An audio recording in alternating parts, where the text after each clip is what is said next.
This is Game On, discussing the biggest games and all the latest sports news with Johnny Montalbano and Hank Indictor on the Empty the Bench Podcast Network.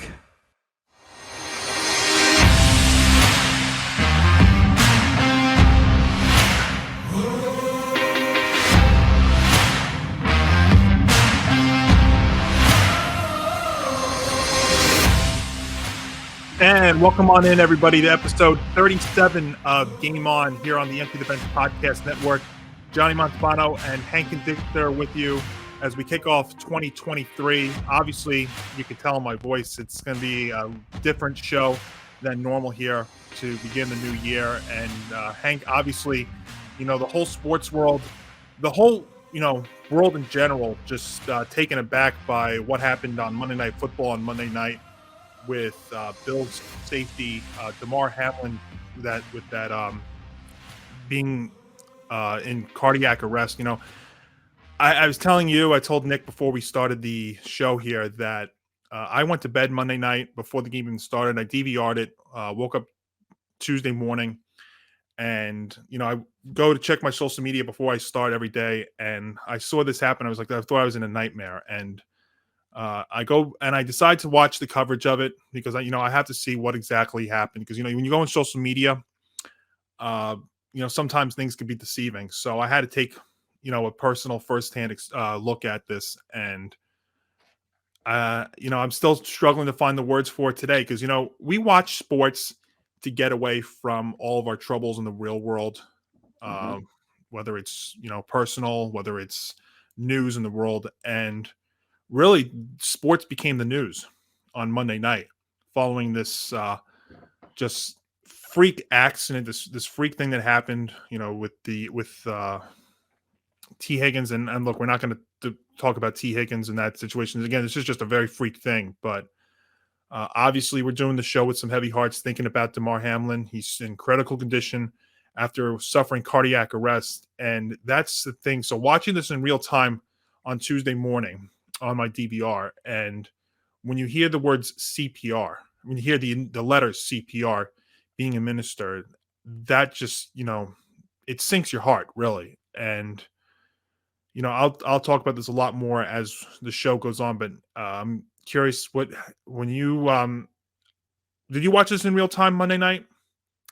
Yeah, I did. And so what do you think about as we I just had such a sickening feeling as he went down, and you knew it was bad because the whole play was like such a routine play, or at least that's how it seemed right at the beginning. But then for him to collapse and then for the ambulance to have to get onto the field, that's how you knew it was really bad. Yeah, we've watched football, we've watched sports enough. I mean, we've seen freak injuries, like broken legs or stuff that you need an ambulance out there, or even somebody gets knocked out. But seeing him down like that and then seeing the ambulance come out, I'm like, all right, so the ambulance comes out onto the field again. It's scary, but sometimes you notice that happening. But it wasn't until the game stopped for minutes and minutes, and then again when you hear on the broadcast Monday night CPR, that's when it just takes it to a whole nother thing. And now all of a sudden you're thinking about, well, this isn't a situation of now somebody having to recover from an injury. This is life or death. And just, now it's like the game, football at that point, the game doesn't mean anything. It's now you're thinking about life or death with this kid. And, he's only 24 years old, which just sinks your heart even more. And as the broadcast went on Monday night, this is where I have to say I have to give ESPN a lot of credit. And really, I just want to focus on them because I don't want to focus on any of the other people. There's been a lot of, media talk, and I'm sure there's going to be in the coming days about this. But I have to give, Joe Buck, Troy Aikman, Lisa Salters, Susie Colbert, Adam Schefter, Booger McFarland a ton of credit. And then later on, obviously, Scott Van Pelt, Ryan Clark, because they basically went from being sports people to news people, something uncharted. When when even for us, when we step and when we do this, you don't think you're going to become a news person or have to report about the news or report about anything severe happening. We do this profession because we like to get away from the real world we've dealt with it with COVID. I was telling you before, I've been doing sports talk since 2011 when I was with Review and Preview. And the only thing that really I ever had to do and cover seriously was I was on the air the day of the Boston Marathon bombing and trying to talk about that in real time because my show was happening just as that tragedy was unfolding, literally in real time.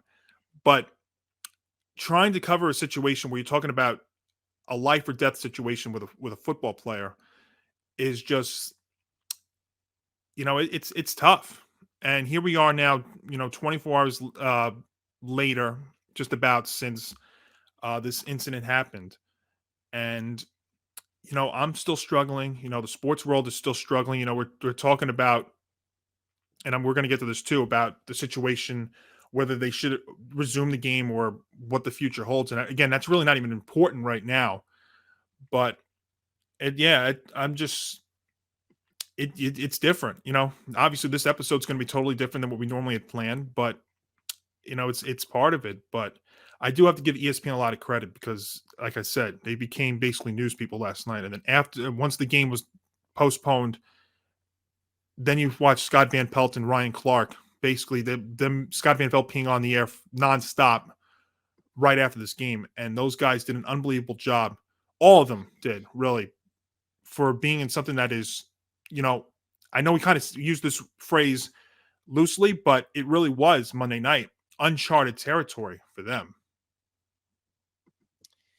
Yeah, it was absolutely just so sad, so tragic, and so bizarre, but definitely I gained some respect back for ESPN after the way they covered the whole thing. And yeah, Scott Van Pelt, definitely credit to him. He's always been one of my favorite ESPN personalities, and I think I definitely gained a lot more respect for him right there with the way he covered it and talked about it and tried to give us all the upcoming news. But yeah, it's so hard watching, like, really thinking about this again. Like, yeah, obviously we knew going into this was supposed to be a game that, like, decided something big for the AFC, but just all of that really is secondary because this is really somebody's life that we're talking about. But the thing about the whole thing is there are really a few things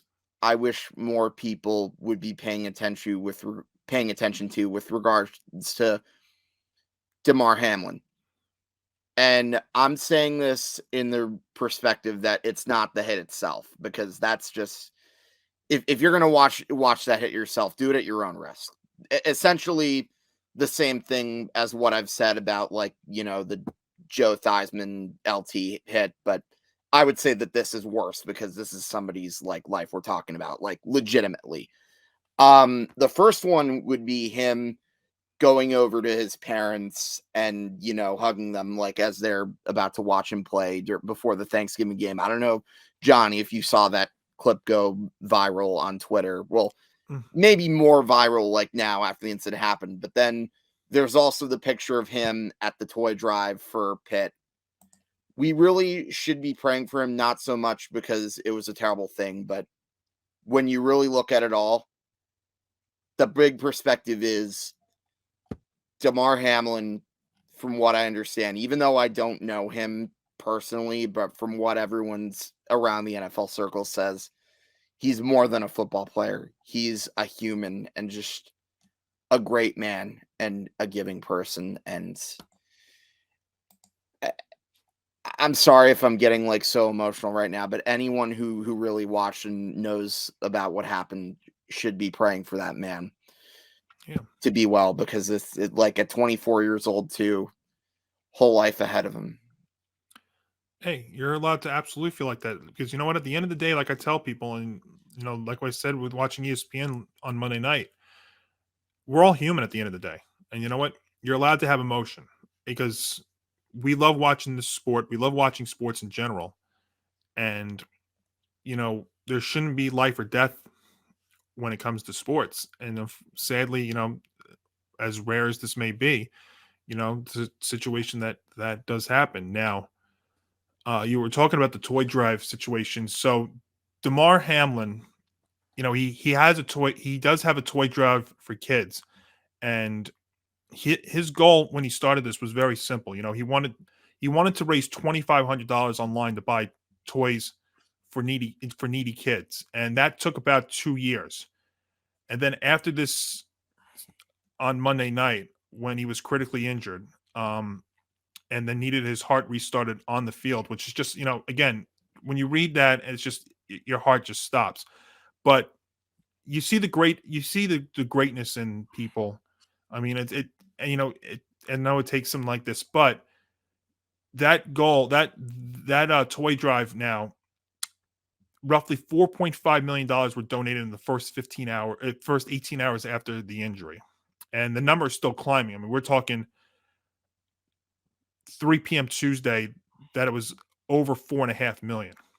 And that was with about 157,000 people going online in that span to donate, on average, about $28. And some of the donations were small, but some were more than $5,000. So in the wake of just something that's so sad, you see the great things on there. And if you scroll through social media, you see so many things coming and still coming in the hours after this. But you saw some of the players that were donating were New England Patriots players. We saw Andy Dalton, who, if you remember, the Bills were donating, supporting Andy Dalton after the football game where Cincinnati got eliminated.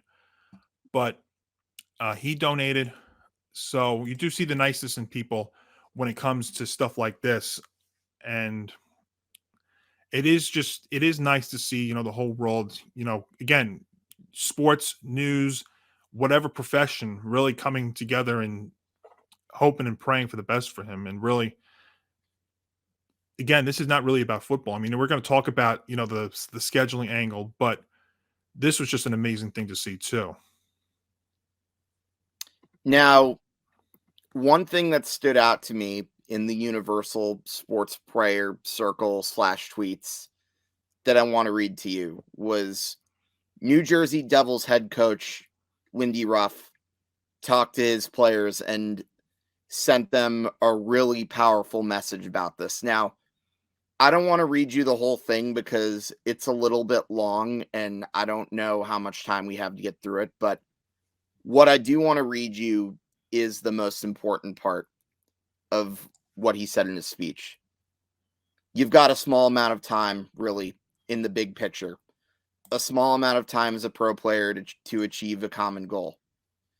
And, when he said that, he also said his whole message was you got to stay present in the moment. And he also emphasized the importance of, what practices are. And he basically said, enjoy every little minute you have, like being involved in sports, being with the team, because you never know when it can get taken away. And let me tell you something. Lindy Ruff is somebody who gets it. You want to know why? Because he was behind the bench. I don't know if you recall the game when Rich Peverly collapsed all of a sudden during that Dallas Stars game. He was the head coach for the Dallas Stars when that happened. So he knows exactly what it's like when a player loses consciousness and a health incident can happen during a live game.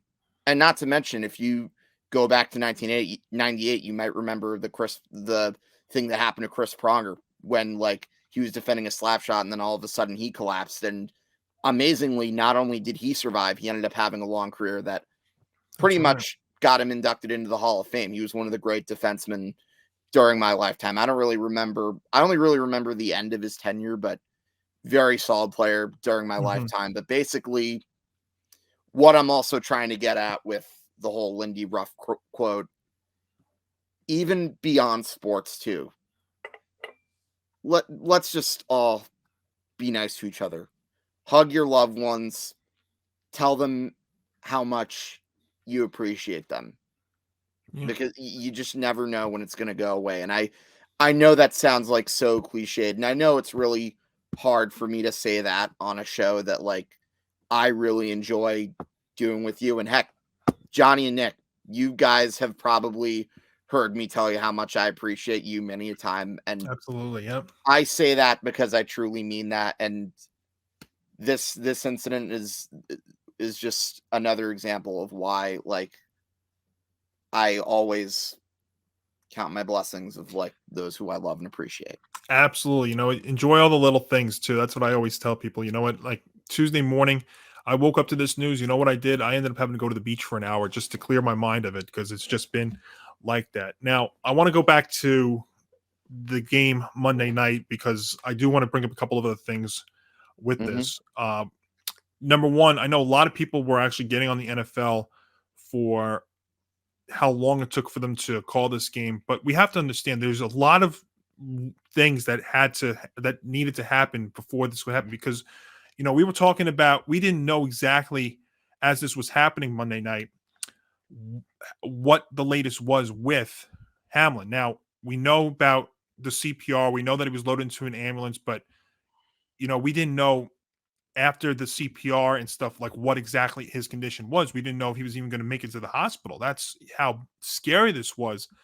And the thing is, so the NFL is talking about how, they give a 5-minute grace period. I know Joe Buck was bringing that up on the broadcast, but the thing is, there's still a few things that had to transpire before we can even call this game because we still need to know, to make it to the hospital and stuff and what was going on.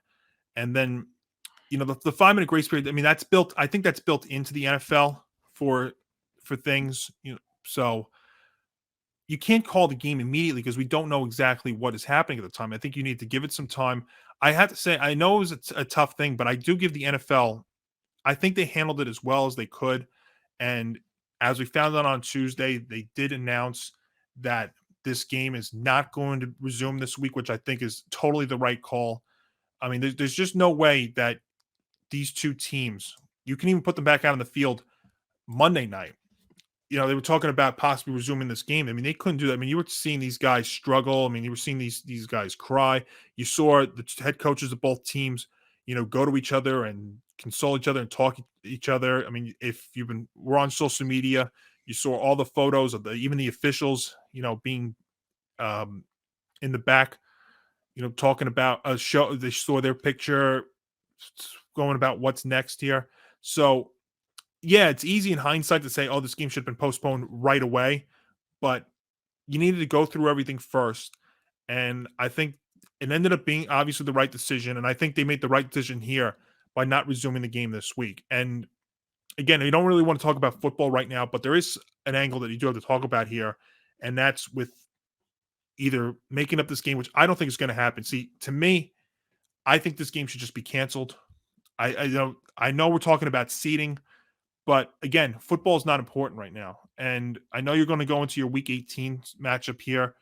And I wouldn't even put it out of the reach that they should be canceling week 18 too. Again, this is life or death that we're talking about with for the Bills, your own teammate, and for the Bengals, somebody who you actually saw. I mean, you were right there to see this, right? I mean, these players, we don't know what kind of mental shape they're going to be in. I mean, it's easy to say, go back out on the football field and you forget about all this. But when it's your actual profession and you were there to see it firsthand, that's a very, very difficult thing. Yeah, I would agree. And look, am I necessarily going to protest the NFL playing games this week? I don't know that I'd go that far, but if they decided, let's push week 18 back later and let's resume the game at a later time, I would not be shedding any tears whatsoever. In fact, you could probably make the argument that that's the right call. I mean, look, either way you look at it, this is relatively like uncharted territory. Like, say what you want about their decision to like handle what happened. There's no such how to handle a player collapsing onto the field and then game gets suspended thing in the book that will tell you like the right thing to do. This is totally new, and it's a very delicate situation. But when I look at this and compared to other historical moments in years past where, the NFL has probably entertained the idea of, having to cancel and move games back like for a week. I go all the way back to 63 when Pete Rozelle didn't want to, move the games back after the John F. Kennedy assassination on November 22nd of that year.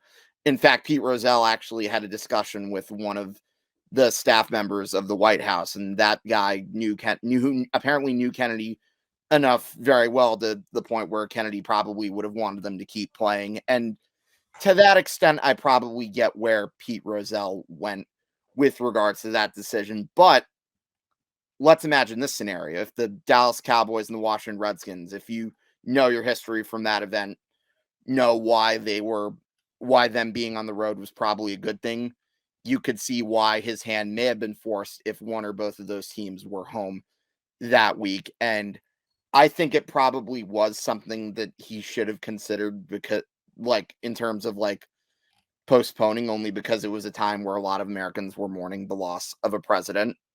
And then, 30 years later, you remember 9/11 and the NFL had to postpone their games another week. Johnny, I'm sure you probably have memories of that. Granted, I was only 5 years old, but.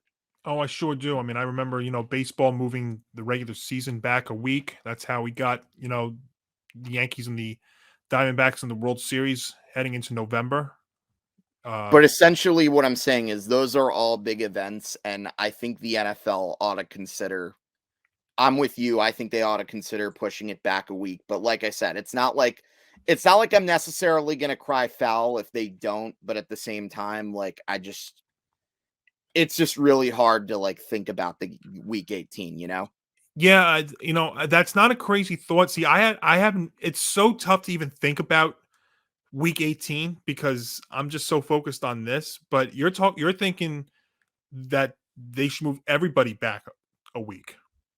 Yes, because like I said, it's not unusual. No, it's not. I mean, this is uncharted. Like we've been. And what I didn't mention, by the way, going back to the Kennedy assassination and Pete Rozelle's refusal to, cancel any of the games, the AFL did the exact opposite. I don't know if you knew that story. Arena football. The American Football League. Oh, the American Football League. Yeah. Remember that was when the AFL was established. The Oilers, yes. Broncos. Okay. Yeah, I was listening to a sports show on Tuesday morning, and they were talking about in the Arena Football League that somebody had died, and they played 5 days later. I don't remember the full details of that, but something totally different. But you're talking about everybody being moved back a week. I don't think the NFL even knows, because again, this is so uncharted, and I think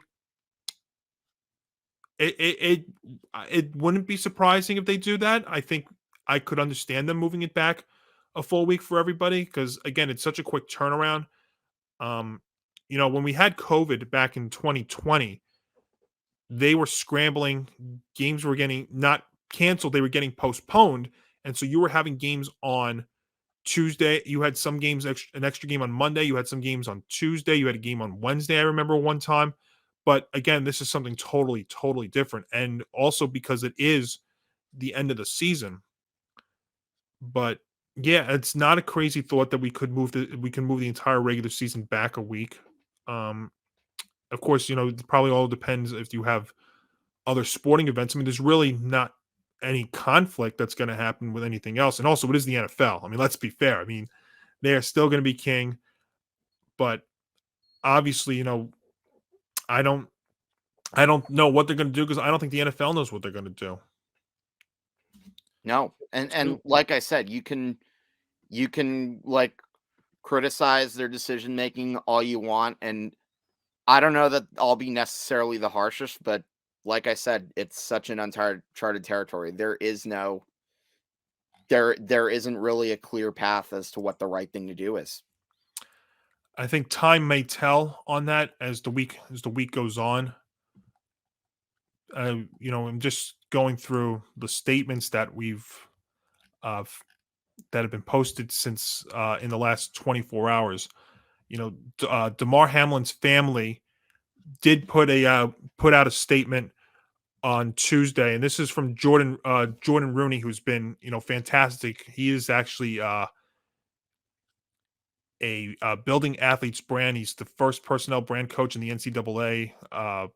But here's what the Hamlin family had announced directly on Tuesday. Quote, "On behalf of our family, we want to express our sincere gratitude for the love and support shown to Damar during this challenging time. We are deeply moved by the prayers, kind words, and donations from fans around the country.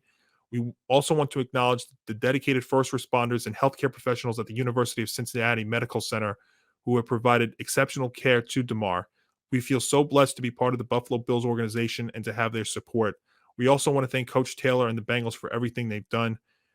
Your generosity and compassion mean the world to us. Please keep Damar in your prayers. We will release updates as soon as we have them." So that was immediately released on Tuesday from the Damar family. Now the NFL had posted when they decided to update their on the game and the Week 18 schedule. So they said here on Tuesday, the NFL continues to be in regular contact with the medical team caring for Damar Hamlin and also the Bills and Bengals organizations and the NFL Players Association.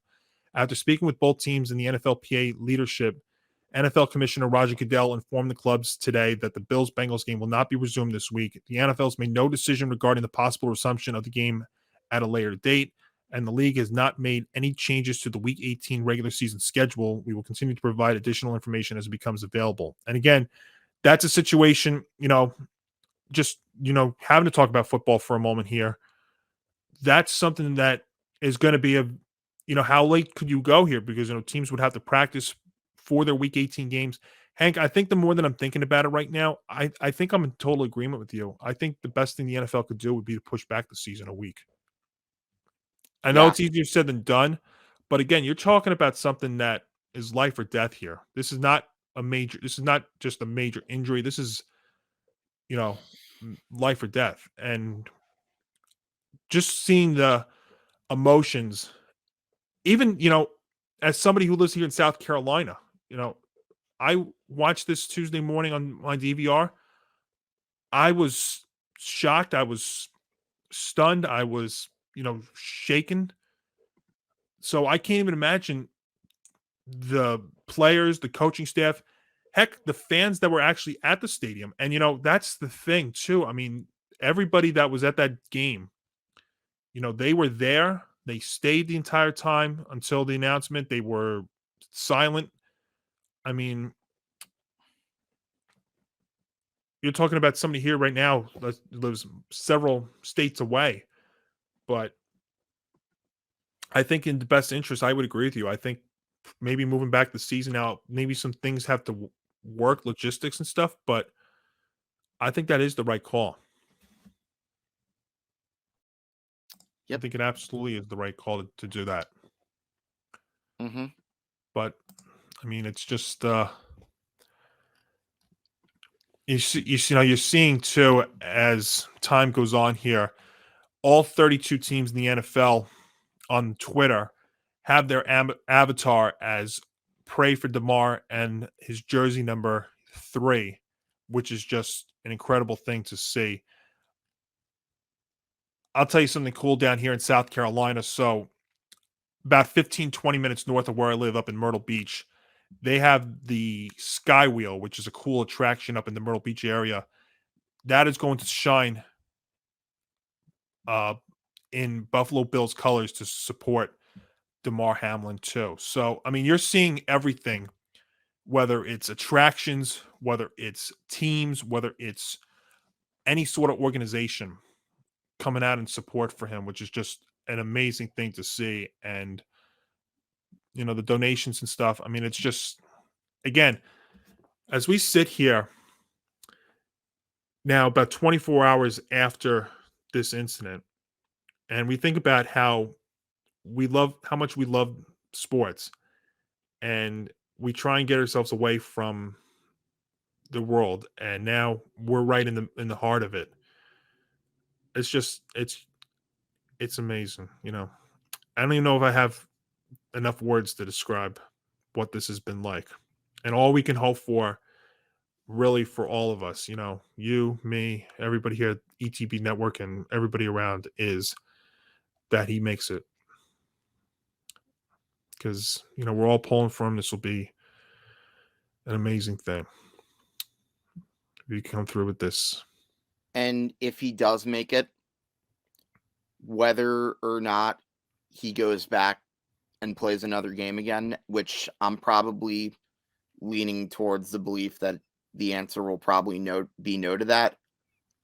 All I wish, if he does live, is for him to have a really good quality of life.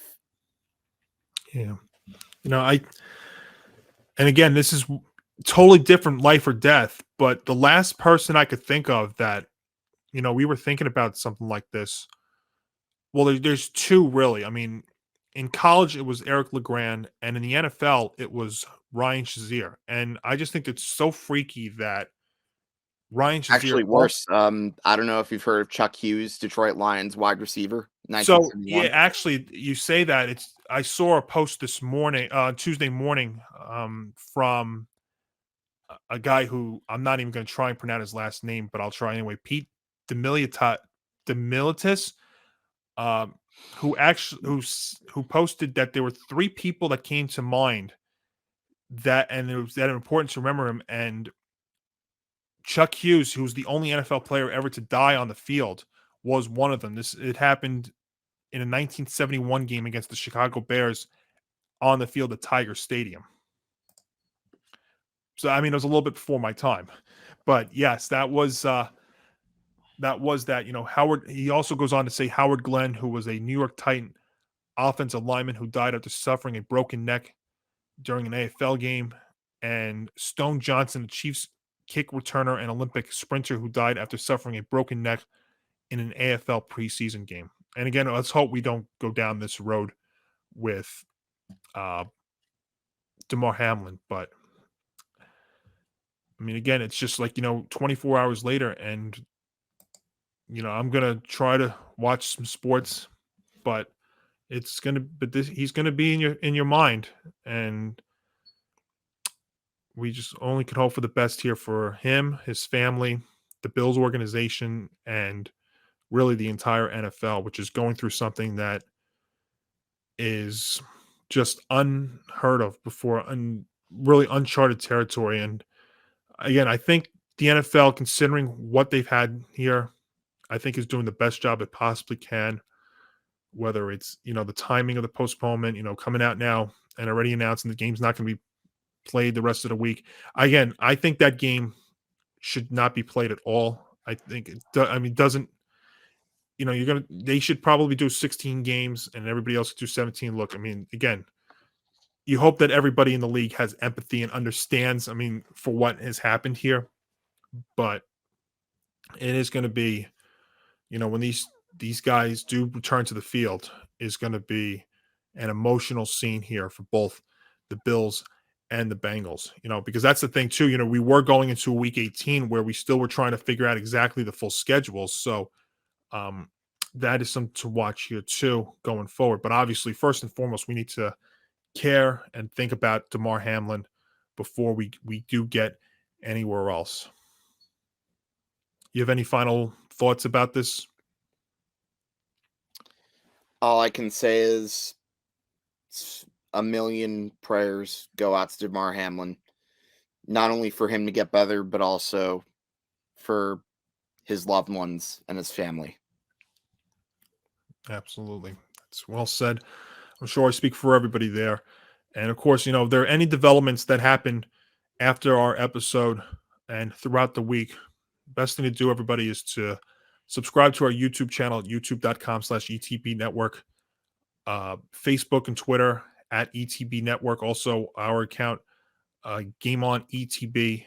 And we may have an emergency stream if we get any new information, or we may do an emergency Monty moment even if something happens. Well, best thing to do, though, is to subscribe, hit that notification bell. Also follow us on the social media, and we will give you updates as we go along. Of course, Tom and Nick will have a lot more their thoughts about this. I mean, I know they want to get into the media angle of it. I'll be honest with you, I don't really want to do that because I think it's not appropriate. I don't want to be given, some people whose name I will not mention attention. I think the guys that should get attention are, like I said, Buck, Aikman, Salters, Susie, Booger, Schefter, Scott, Van Pelt, Ryan Clark. I mean, those guys did an unbelievable job. Basically, like I said at the start of the show, they basically went from being sports people to news people Monday night. And I think they did an unbelievable job in something that they've never had to think about dealing with before.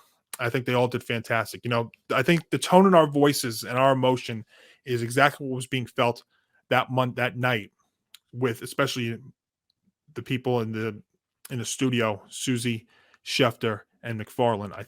I think we echo that sentiment even in the hours afterwards with this just terrible, tragic story. But we're hoping for the best for Damar, that he can make it through, and the best for the organization. Well, we are going to talk some sports. We are going to try and lighten up the mood here a little bit. It's going to be difficult, but you know what? That's really all we can do here, right? Here for Game On. And, we were going to go, originally our plan was to go through the entire Week 17 slate. We're not going to do that today because, honestly, it's not that important. But I do want to spend a couple of minutes on a much, much lighter note. I think it's only fair that we do and try and, get back to some sense of normalcy here, Hank. I do want to spend a couple of seconds on our New York Football Giants because I think it's only fair what they were able to accomplish on Sunday, beating the Indianapolis Colts 38-10, clinching a spot in the postseason for the first time since 2016. So, changing the topic, it's really brought smiles to all of our faces. In a season where, we entered really with not a lot of whole expectation. I know we did have our buddy, I should say, Tom Scavetta, your co-host over on Big Blue Avenue. And I remember when the season started, he was probably the most optimistic guy of all the Giant fans that I know, saying that he thought they could at least get 7-8 wins or so. And I'll be curious what you guys say on Big Blue Avenue on Thursday. But I entered this season really with not a lot of expectation. I just wanted to see some progress being made. And boy, I'll tell you, has progress been made? First off, Brian Dable. I mean, there's not enough great things to say about this guy at the head coach. And I think it also, he exemplified that on Sunday, because the way that he handled it and how he took out Daniel Jones Sunday was just so perfect. He has him go out there and get one more play and then get a standing ovation coming off the field. There was just absolutely perfect. But you saw him have arguably his best game of the season, one of the best games of his career. Saquon Barkley, the defense. How about Landon Collins being back? Just absolutely phenomenal. And just an amazing thing to see. And you know what? Before we get to anything else, I do want to also get this out of the way too with the Giants. Maybe, just maybe, we have to give Dave Gettleman a little bit of credit, because maybe he did finally get it right. Well, to be fair, you know what? Daniel Jones was his guy. Saquon Barkley was his guy. Andrew Thomas was his guy. Two major things that Gettleman failed on were the free agency signings, like the Kenny Galladays of the world, drafting Kadarius Toney. I mean, that was an unfortunate situation because, I think they had Devontae Smith in their eyes. And then, of course, the Eagles and the Cowboys trade with each other, and that doesn't work out. But maybe he had that, but he just didn't have the right free agency signings, and he also just did not have the right coaching. I'm going to explain what my problem with the Gettleman reign of error was, as I pretty much will always call it. Yeah, I think there are some drafts that, you can give him the credit where credit is due. And did you say Dexter Lawrence in that group? Because I will. Dexter Lawrence, give him credit too. There's another Dexter Lawrence is another example. I mean, this year he's been leading the Giants defense with 7.5 sacks. And if you ask Tom, he and I both agree that he was by far the most valuable player on this defense. And I think his strong level of play pretty much helped elevate guys such as Azeez Ojulari and Kayvon Thibodeau. But in any event, I don't think a lot of his drafting was the problem, because we can have the debate about whether Daniel Jones was a reach or not. At the end of the day, I happen to lean towards Tom and his opinion that Daniel Jones probably was the best quarterback that came out of this draft. And before you come at me and argue Kyler Murray, here's why I would take Daniel Jones over Kyler Murray. And it's for one main reason: work ethic. Do you ever... Sure, I won't disagree with you if you tell me that the Arizona Cardinals hired terrible people and did not build a good cast around Kyler Murray. Sorry, but here's where your argument goes out the window. Daniel Jones played under a lot of different coaching staffs, and not once did you ever hear him complain about it. He always would be one of the, as Saquon himself said, he was the first car you'd always see at practice. He would always work on trying to get better. He had to learn basically too many different systems in like too many years. You're going to tell me that you're going to tell me that it's okay for Kyler Murray to lash out and like not watch film and do all that stuff? No. Kyler Murray may be more talented. I won't disagree with that. But because of Daniel Jones' work ethic and because Daniel Jones had a hand in turning around the Giants, I'm taking Daniel Jones. And I know this is going to come across as me sounding very, very biased, but that is essentially how I feel. Now, before you continue to say that I'm being a Daniel Jones fanboy, I am also on record saying that I still don't know if or whether or not he can be elite yet.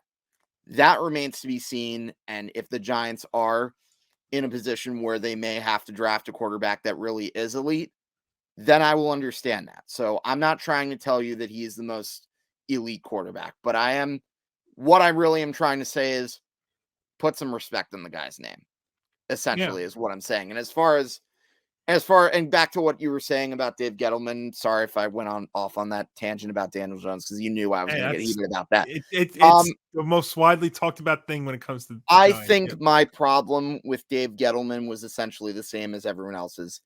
He was trying to rebuild, but also build a winning team at the same time. And I'm sorry, but more often than not, that just simply does not work. And I think was essentially the mindset he had in taking Saquon Barkley. So I can still understand the argument people may have that taking Saquon Barkley is a mistake. But at the same time, I also understand that he is probably the most talented running back the Giants have had since probably the days of Tiki Barber. Yeah, that's Tiki Barber for sure. Yeah. Yeah. There's really two ways you can go about that argument. I think really the one thing I would have done differently with him, at least if we're talking about drafting, is maybe gone after an offensive lineman instead of Kadarius Toney after that trade. Because, like I told you, I asked you that same question with regards to the Cowboys and Micah Parsons. I still make the trade, especially because it got us Kayvon Thibodeau. It's how they went about it in the later rounds when they traded down is how I would have done it differently. Yeah, and you know what? You see some of these draft, and that's the thing too. Now you look at the first draft with Joe Shane, and it's been Thibodeau, it's been Evan Neal, it's been Daniel Bellinger, the tight end, who's been absolutely fantastic. It's good to see him back on the field too. So it's been all of that. But as far as Daniel Jones goes, I think the word elite, when it comes, we always talk about in the NFL, you need to have an elite quarterback to win, and you need to have the quarterback. Well, I think if you have the right quarterback in the right system, you could still do it. And I think the Giants are showing that this year. It's taken 3 or 4 head coaches, but I think Daniel Jones is in the right system. And that's what's going to create a very interesting thing going into the offseason, because we heard the reporting from Ian Rappaport before the game Sunday about the fact that the Giants are going to be looking to extend and give multi-year contracts to both Daniel Jones and Saquon Barkley. Now, I know I brought this up with you all last week on our Football Friday NFL pick segment, but to me, Daniel Jones he fits the Giants so well that I don't know if any other team is going to do it. The only thing I would worry about is teams that are going to be looking for quarterbacks next season may drive up the price for one Daniel Jones, but maybe Jones is just in the right system. I think Lamar Jackson's like that too. down there in Baltimore. Is Lamar going to be as successful as he is with another team? I don't know. Is Daniel Jones going to be as successful with another team as he is with the Giants? I don't think so. That's why I don't know why these guys would want to go anywhere else, because I think they are perfect in the roles that they are in and the teams that they are in. So I still think Jones is going to come back. Saquon Barkley now, it's going to be a multi-year deal, is going to be a little bit of a different story, because I think you can go out there and get another running back and be all right. We've seen how running backs, it's year to year with them. This year, perfect example. Look at Jonathan Taylor there in Indianapolis. His first year was great. This year, he's been injury plagued with the ankle a lot of the season. He's just not been the same guy. So we even saw last year when Barkley was hurt, Devontae Booker actually played pretty well. He's probably the Giants' best offensive player last year, and they couldn't bring him back because of the whole salary cap situation. So that's what's going to be a thing there. And then as far as the receiving side goes, again, like I mentioned with you guys last week, I think the receiving is not bad. Would you love a playmaker? Absolutely. Am I going to put all my eggs in one basket for one? I'm not, because you're seeing these guys do the job. And a lot of the guys that are going to be free agents in the NFL, the wide receiving side next season, are going to be like those aging veteran kind of guys. And I don't think the Giants need a guy like that. So I love this. I'm not going to lie. I was very, very excited Sunday when this happened. Also to put up 38 points. I put it out on our group chat too. The fact they put up 30-plus points for the first time in 44 games just also speaks to how great this team has been. And I don't care it's against the Indianapolis Colts, because the Giants weren't doing this against anybody. So who cares that it was against Indianapolis, who I know is a mess right now. But, hey, a win is a win. A playoff spot is a playoff spot. And in the NFL this year, it is so unpredictable, especially, I believe, in the NFC. I tell you right now, Hank, this is not a far reach. If I'm the Giants, I want Minnesota. I think they can absolutely beat Minnesota. They were there for the taking the last time. Minnesota, to me, has, despite the fact that they are going to win the NFC North this year, I think has a lot of flaws. And I'm saying that with the best wide receiver in the sport in Justin Jefferson. They have a lot of flaws. They are going into the last game of the season with a minus 19 point differential. So to me, and we saw it against Green Bay, I mean, this team has a lot of flaws. If I'm the Giants, first off, the Giants are playing with house money in the playoffs.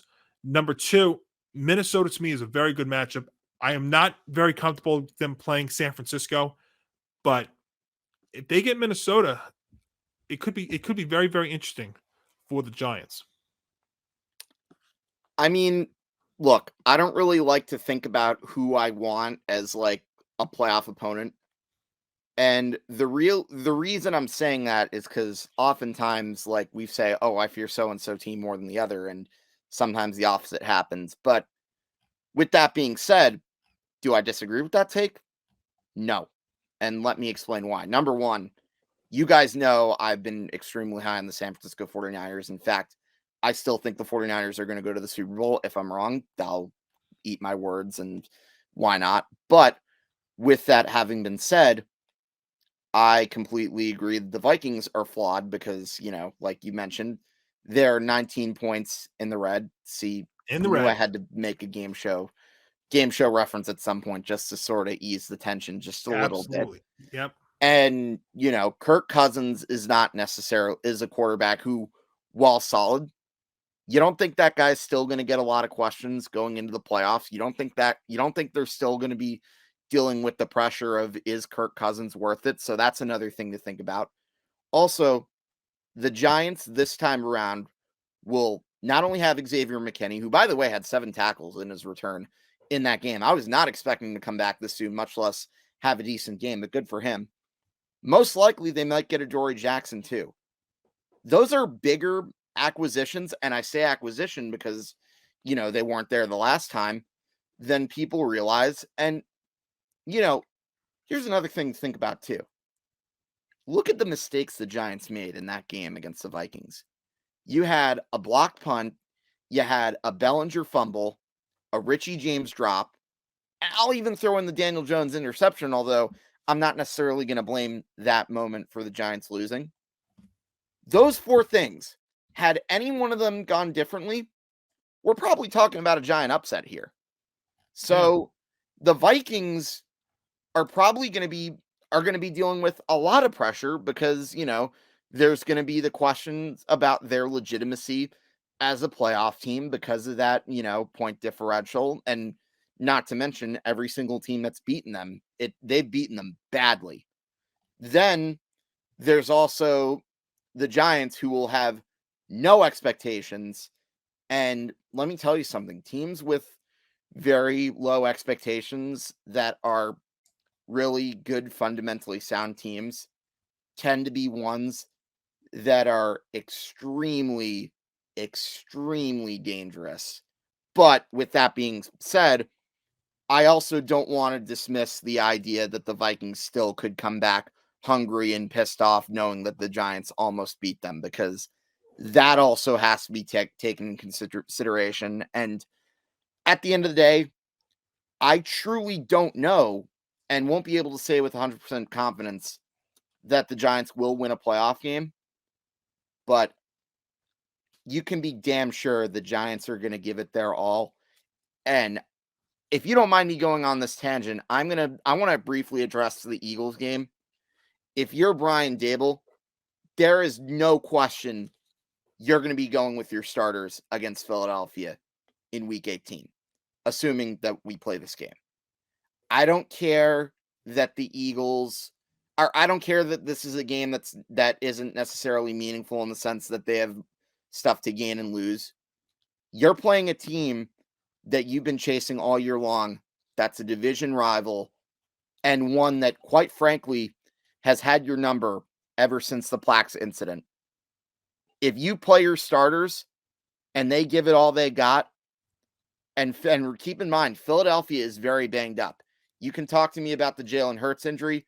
I think it's the Lane Johnson injury that could lead to the Eagles' downfall. That guy has not allowed a sack at all, and he's been the reason why they've gotten production, not just from Jalen Hurts, but Miles Sanders too.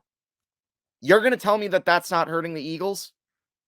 The Giants actually have more of a shot against them too than you think. They are going to be a very, very scary team in the second half. And it's all because of the expectations. Not saying that they're a talented team, but be careful sleeping on them. That's all I got to say. As I say, the NFC I think is as wide open as it's been. I mean, it's up there, but you know what? They're also playing with house money here. So It's why I'm actually kind of enjoying this stretch more than I probably will 3-4 years down the line when when Joe Shane builds a better team, because I'm that confident in the direction and the trajectory that they're going in. Well, I agree with you. I mean, I think they're only going to get better from here. And you wouldn't have heard me say something like that 2 to 3 years ago. No, I mean, how could you? The way things were going, you're absolutely right there, Hank. But we will find out here. And again, like you were saying before, we don't even know what the status is going to be going into week 18 right now. But also, on a side note, I just want to say that atmosphere that I witnessed at MetLife was as unreal as I thought it would be. And I have never got chills the way I did when LT rang that kickoff bell, when Landon Collins took that pick six, and when Daniel Jones got his name chanted at the end of the game.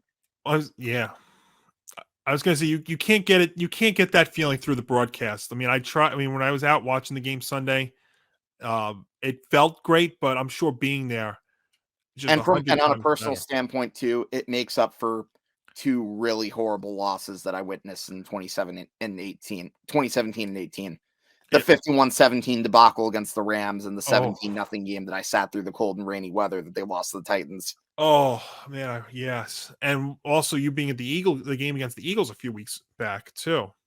That wasn't as bad as the other 2 that I mentioned. I didn't. Did I enjoy the Eagles game? Heck no. Probably, you're right. Yeah, you know what? There's a bunch of things. I mean, it's amazing. Almost trust me, those other 2 games I sat through were worse. I mean, almost a year to the day when it's 3rd and 9 or 3rd and something on the 8-yard line, and they're doing a quarterback sneak, to today being in the playoffs for the first time. Thank God I didn't go to that game. Oh, I mean, I I remember where I was then, and I remember where I was when we clinched Sunday. What a difference a year makes. But you know what? The right coach, the right GM, and the right system, that's where you can get to. And so congratulations to the Giants. And again, we'll see what their status is playing the Eagles, whether that's going to be this Sunday or in the future. And then going into the postseason, we will find out. So just a great moment there at MetLife Stadium and for this franchise, which has gone through a lot of crap the last few years, let's just say. And to get back to this point is just absolutely remarkable. And again, really playing with house money. You know, it's almost, I don't want to compare it to the last 2 Super Bowl runs because they both were underdogs in that spot. They were both years that, if you remember, they had their struggles. You know, 07, they were struggling a little bit before they got down the stretch. And then if you remember, you know, even the second one in 2011, 2012, they were 500 through 14 games. And it was that 99-yard catch and that touchdown catch by Victor Cruz that propelled the Giants to get things going. And I'm not saying this Giants team is a Super Bowl team, but just, you know, those moments, just certain moments just make you think of this. And it's just been one pretty amazing season for this team. And we'll see what happens with them going forward here the rest of the way into the playoffs. You know, this past weekend, Hank, was, you know, before Monday night was just an unbelievable football weekend because we had the Giants, you know, we had some crazy moments. And then we also, New Year's Eve, had 2 incredible college football games. The semifinals of the college football playoff where TCU got past Michigan. They upset Michigan. Really, the final score, I think, not even tells the story. And then the night game, the second half of the doubleheader, Georgia beating Ohio State in the way they did in the Peach Bowl. Again, just 2 legendary games. You know, let's start first in the Fiesta Bowl here, where TCU got past Michigan 51-45. And again, if you watch this game from start to finish, which I did, I think that final score is very misleading because this game to me was not even close. And you give TCU all the credit in the world because they were the better team all the way around. They were the better coach team all the way around. I don't know how much of this you caught, Hank, but I bring this up because Jim Harbaugh, who has, you know, turned his career around with Michigan, you know, we're talking about him again because he's now 1-5 in bowl games as Michigan head coach. And the talk's going to be now, is he going to go to the pros? We've already heard and seen reports that there are teams in the NFL that are going to be rumored to at least be talking with him. But this game, the Fiesta Bowl, what do you think about it?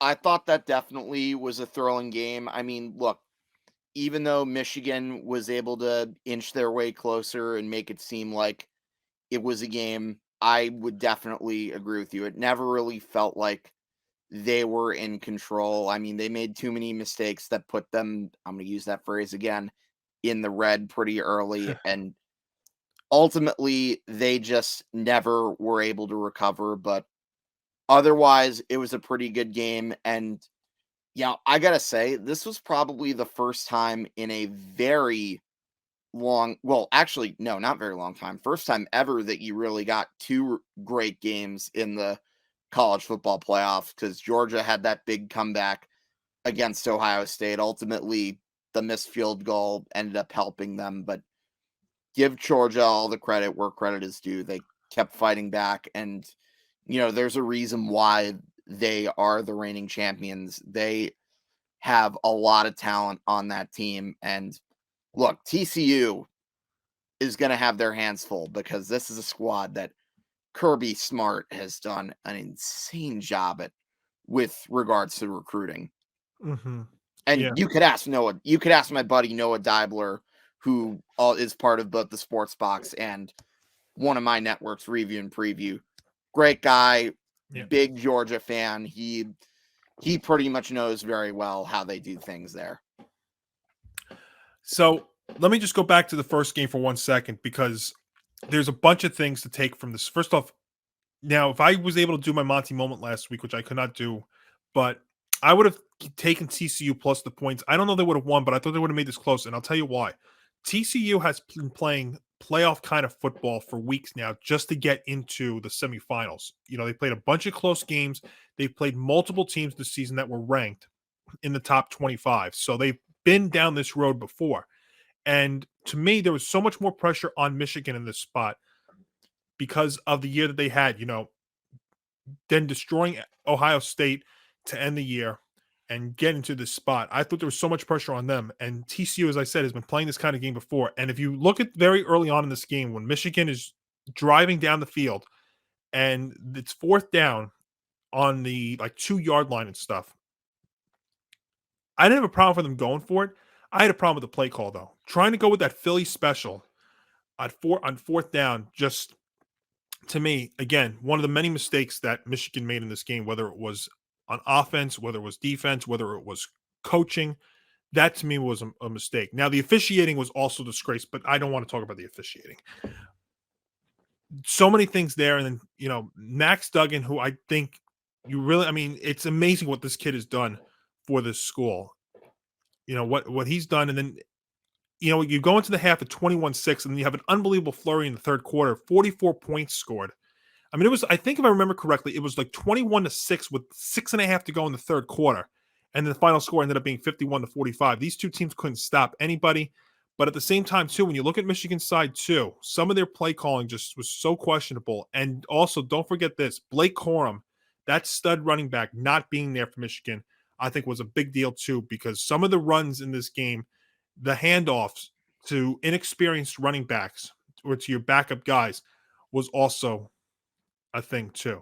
But like I said, TCU had not been given enough credit because Sonny Dykes and that squad had been playing playoff caliber football just to get to this spot. And they now go to the national championship against Georgia, trying to repeat for the first time in a few years. It's amazing because we talk about how great their defense is, and then being able to rally in the fourth quarter, outscore Ohio State 18-3 to get to that point. And then Ohio State, with the one last shot, they drive down the field with less than a minute left, get into field goal range, and the kid just shanks it to the left, and you just feel for Ohio State. But ultimately, in the end, it's going to be TCU and Georgia for the national championship game. And I thought it was interesting because Vegas did not give TCU a lot of credit going into this championship game because Georgia opened up as a near 2-touchdown favorite. As far as the game, I think Georgia's going to win, but I think TCU is going to give them a run for their money. I really do. Again, they've been doing this before. I know Georgia's a step up in competition for them, but they've done it all season. I don't know why it would be any different here. Yeah, I definitely agree. Not a surprise that they made the comeback, but they're amazing, and we'll see what happens. I hope TCU gives it their all against them. Just looking at it real quick here, see if this line has come down a little bit. Georgia's still 13-point favorite, but they're trying to repeat. I think TCU will keep it close, though, but I think Georgia in the end just got too much on their team, and I think they're going to be a national champion. We had some other unbelievable college football moments also as the season comes to an end. The national championship game will happen this Monday, 7:30 p.m. Eastern, so they did move it up a half hour for all those that have a tough time staying up late like me. They did do that, so kudos to them. So the national championship game will be on Monday. But you look at some of these other games real quick. I mean, Tulane getting past USC, and why this was so special, Hank, was Tulane last year was 2-12, and they have a 10-win turnaround and win a bowl game. It is the quickest and biggest turnaround in college football history. So they get past USC. Penn State won the Rose Bowl, and then my Notre Dame Fighting Irish get past South Carolina to win the Gator Bowl in what was an unbelievable game as well, because Gamecocks jumped out to a 21-7 lead in the first quarter. They had a pick six. They had a fake, what was it? I think it was a fake punt or a fake field goal for a touchdown. So it's very hard to win a game when you give up both of those. And Notre Dame was able to do it, and it capped off an amazing first year for Marcus Freeman. I mean, if you would have told me at the start of the year, losing to Marshall, having a tough time against Cal, but, end up closing out the year by beating, the likes of Clemson, having a 9-win season, and end up winning your bowl game. I mean, that's a heck of a first year for Marcus Freeman. And some guys to watch there going into the draft too. Their tight end Myers is going to go into the draft, and he's going to probably be the first tight end taken. So, and a pretty good first year. And also watch too the possibility of the quarterback Sam Hartman from Wake Forest transferring over there too. You get a guy like that on your team, Notre Dame could be making some good progress going into next season as well. So something to watch there for Notre Dame. But the college football season coming to an end here. It's amazing how quick it goes by every year. And we will have a national championship by the time we talk next week. Obviously, it's been a very, very difficult show for us given the news of Damar Hamlin. And again, we're just hoping and praying for the best of him. And of course, if we do have any updates throughout the week, again, follow us across all of our social media accounts, Facebook and Twitter at GameOnETB, Instagram, GameOn_ETB, our personal handles. Also, ETB Sports for the Empty the Bench and ETB Network. I know Tom and Nick will have a lot more on Damar Hamlin coming up on Wednesday at 3 p.m. Eastern on their season premiere of Empty the Bench as well. So, again, we don't know. We may be back on Friday for our Football Friday picks, but again, that's if, we're going to have games this week. Like Hank's been saying, I think it's not crazy to think that maybe the NFL pushes back the schedule a week.